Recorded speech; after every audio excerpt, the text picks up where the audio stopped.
Buenas tardes, soy el doctor Antonio Cañellas, soy traumatólogo. Agradezco a la Real Academia de Medicina la posibilidad que me da el presentar esta filmación, esta anotación grabada por un tema que evidentemente quizás ustedes conozcan muy bien la diferenciación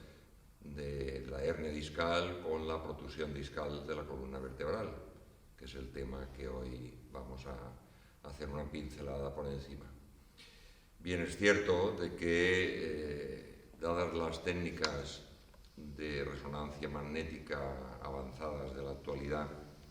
es fácil de que se puedan confundir y suscita una cierta duda y una cierta preocupación en los pacientes que incluso reciben el informe de la resonancia antes de que el médico que la ha solicitado la pueda ver. Y en definitiva, pues se trata un poco de las dudas que en la consulta se presentan en cuanto a que, bueno, en el informe he podido leer que tengo una protusión y estoy preocupado o preocupada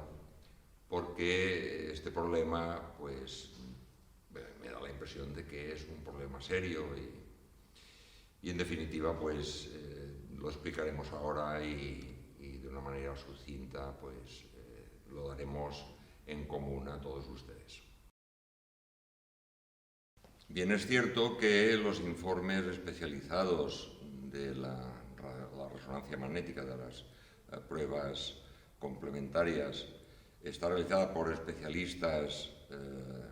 radiólogos, en el cual explican muy claramente las diferenciaciones y ante todo pues quería hacer una exposición anatómica para que puedan ustedes hacerse una idea de cómo es la columna y cómo vienen los discos separando una vértebra de la otra. Hablaremos prácticamente del segmento lumbar. Y entonces, como pueden ver aquí, cada disco tiene la parte del nervio ciático, cada rama del nervio ciático de la derecha y de la izquierda. Aquí tenemos la de la derecha. Cada disco coincide aproximadamente con una de las raíces del nervio ciático. Nervio ciático luego se reúnen todos en un mismo cordón en la zona de la pelvis y la anatomía, pues pueden ver que la vértebra desde la zona medular sale pues una raíz ciática de un lado y del otro que van descendiendo y que más abajo se van agrupando. La cuestión está en que si vemos la vértebra y vemos el disco, donde el disco tiene una zona, un núcleo pulposo y lo amarillo es un cartílago fibroso, en la columna vertebral joven es móvil dependiendo de las fuerzas de carga, tanto anteriores como posteriores, sustentado fundamentalmente, aparte de la cápsula, por el ligamento vertebral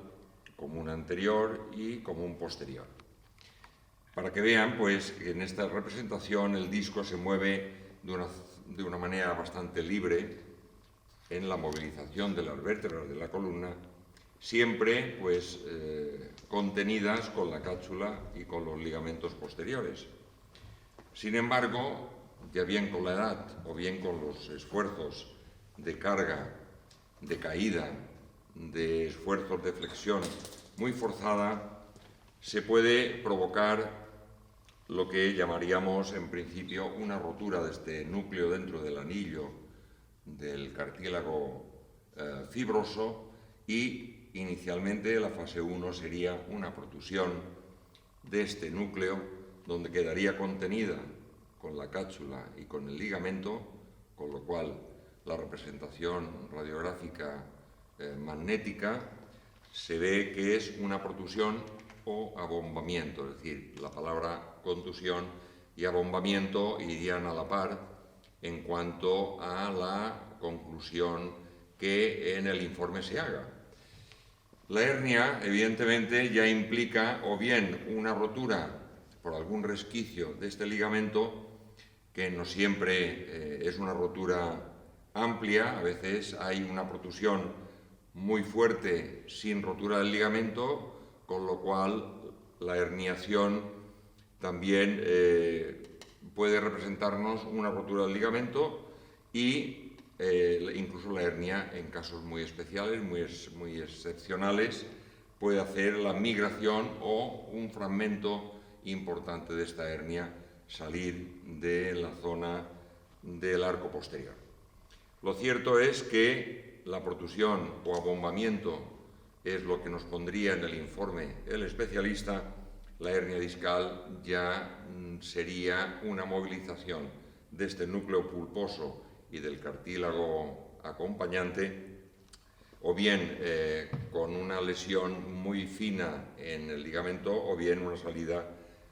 ya con rotura de este ligamento. Aquí tienen un ejemplo de que la hernia discal, vista desde arriba, esto está visto de lado, visto desde arriba de un plano axial, de un plano coronal, vemos que la hernia sale hacia un lado, puede salir hacia la derecha o hacia la izquierda o incluso hacia el centro. Evidentemente, si sale hacia la izquierda, como es este caso, pues puede provocar una ciática de una rama del nervio, como hemos podido ver antes, la rama correspondiente al nivel, y si sale hacia la derecha, como es esta de aquí, pues puede, si es a nivel, por ejemplo, del disco L4-L5, nos pilla la raíz de L5, que es la que desciende por la cara posterolateral, y si coge la raíz de S1, podría coger la zona más posterior, la parte de atrás. Lo mismo ocurriría con la raíz S2, que cogería la parte más posterior de la pierna. Lo cierto es que la hernia discal, en ocasiones yo en la consulta explico de que la hernia discal es como si fuera un grano de uva, en el cual este grano de uva puede estar ahí retenido, puede estar ahí comprimiendo el nervio ciático y sea un requerimiento de síntomas para ir al especialista a consultar, hacer la resonancia magnética, valorar la hernia discal y, consecuentemente, el tratamiento correspondiente. Bien es cierto que este grano de uva, podríamos llamarlo como el ejemplo de una hernia discal, que con el tiempo tiene tendencia a la deshidratación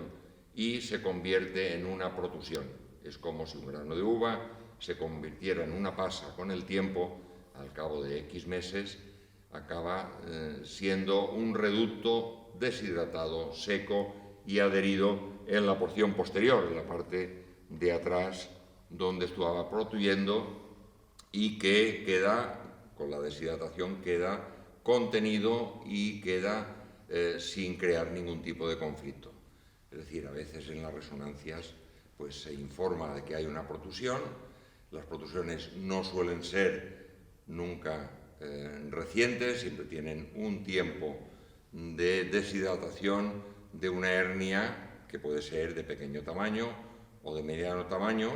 donde el dolor es tolerante, donde la sintomatología ciática y del dolor lumbar pues puedan ser también tolerantes, y que con el tiempo el tratamiento que le prescriba el especialista y el médico de confianza, pues esta ciática, estos síntomas se puedan revertir. Cuando es una hernia discal, mayormente son muy dolorosas, son muy compresivas, como tenéis el dibujo que hemos comentado aquí abajo, y evidentemente la recomendación del especialista siempre será quirúrgica.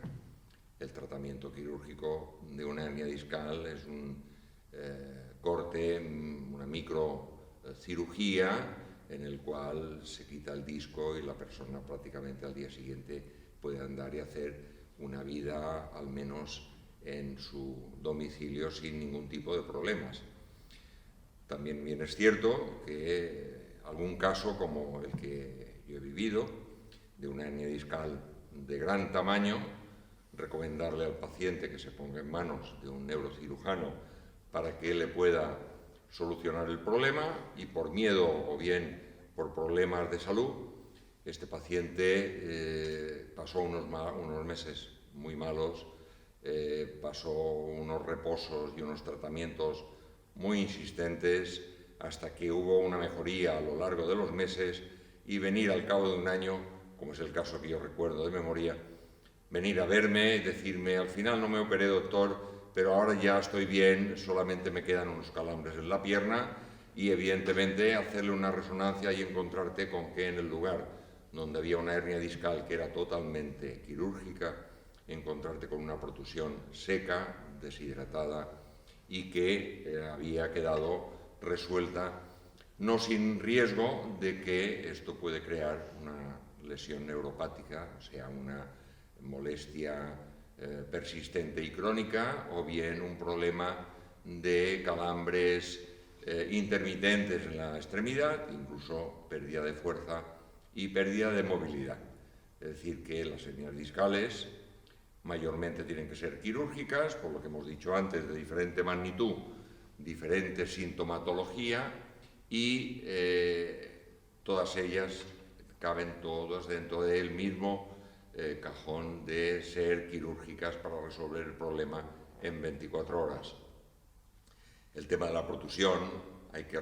recordar pues que el grano de uva se nos convirtió en una pasa, y la protusión es en definitiva una pasa, un recuerdo que queda en la superficie de la vértebra, en la superficie del rincón, donde realmente esta protusión queda totalmente deshidratada, como bien se va deshidratando el disco con la edad y con los esfuerzos y con el trabajo. Los discos, el cartílago fibroso se va fibrosando con el tiempo, se va deteriorando y acaba perdiendo altura. Lo que ven ustedes en amarillo va perdiendo altura, perdón, con lo cual los especialistas pues comentamos que hay un pinzamiento entre la vértebra 5 y la S1, o entre la 4 y la quinta. Esta pérdida de altura se puede emplear también el término de pinzamiento, porque hay un acercamiento por la gravedad sobre unos discos que se van deshidratando. Y esto puede ser en diferentes discos al mismo tiempo, porque la edad, el esfuerzo, el trabajo va deteriorando estos discos. Lo importante es que no cree conflictos como el que hemos contado de la hernia discal, y la protusión evidentemente es más un hallazgo del abombamiento en la resonancia que no una lesión que pueda dar una patología neurológica invalidante o muy intolerante. Muchas gracias, buenas tardes.